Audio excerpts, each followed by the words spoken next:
Figure skater Mirai Nagasu proudly credits her parents for teaching her the value of hard work. They spent long hours keeping their customers well-fed and happy at the sushi restaurant they own in Arcadia, and they paid her in quarters to wash dishes and perform other chores around the place that was her second home. Her father, Kyoto, took his responsibilities to his employees and patrons so seriously that he refused to close up shop to watch her perform.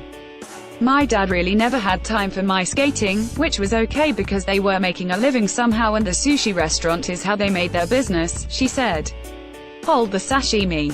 Kyosuzu restaurant will be closed for a few days while Kyoto and Ikuko Nagasu watch their only child compete in the Olympic women's singles event on Wednesday and Friday at Gangneung Ice Arena. The 24-year-old became the talk of the figure skating world and beyond when she nailed a triple axel last week while helping the U.S.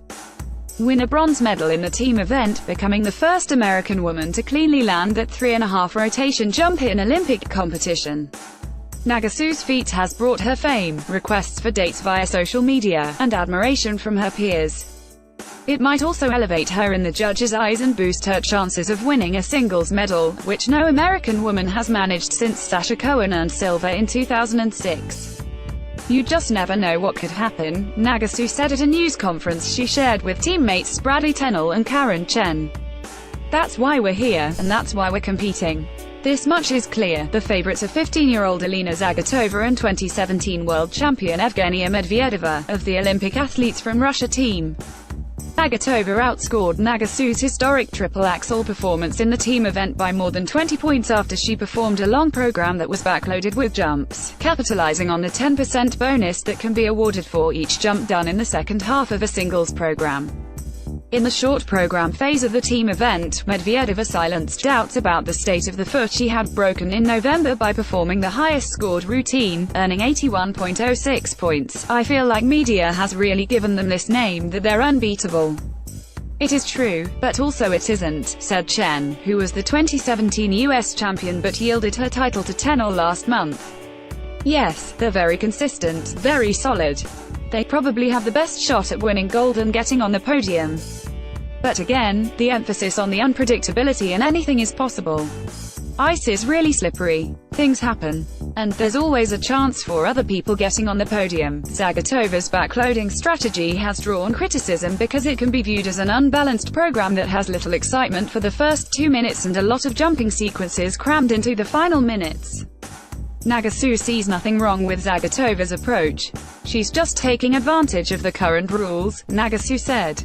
Chen finds the strategy real cool, and added she had tried stacking her jump combinations in the second half of her program to capitalize on the bonus but didn't feel comfortable with it. Trying something new is kind of a risk factor and kind of something I feel I need to avoid a little bit, Chen said. Carolina Costner of Italy, the Sochi bronze medalist, is another potential medalist here. So are Kaitlyn Osmond of Canada, who was the runner-up at last year's World Championships, and Gabrielle Daleman, who contributed to Canada's gold medal in the team event. Kaori Sakamoto and Satoko Miyahara of Japan also are expected to be in the mix. Nagasu, who finished fourth at the 2010 Vancouver Games but didn't make the 2014 Sochi team, has the best chance of the three Americans to go home with an individual medal. Tennell, who will skate first among the 30 competitors, reels off consistently clean jumps but lacks the mature artistry to illuminate her routines. She will perform her short program to music from the Korean movie, Taegukgi, and will use music from Cinderella for her long program. I've loved Cinderella since I was 2 years old, said Tennell, who trains near Chicago.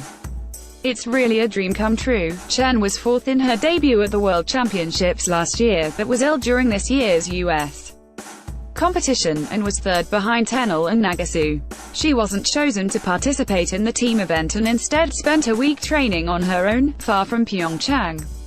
It's kind of sad that I felt alone at the rink all by myself, said Chen, whose coach, Tammy Gamble, was guiding Vince and Joe through the men's event but made occasional visits and watched video of Chen's practices. At least I was able to play my music whenever I wanted to and I was able to play my favorite playlist. Nagasu is sure to leave here with a medal from the team event, but she's still hungry for an individual reward for herself and her American teammates. Anything can happen, she said. I think our chances are as good as anyone else's. Helen.Elliott at latimes.com. Follow Helen Elliott on Twitter at HelenEnathelin.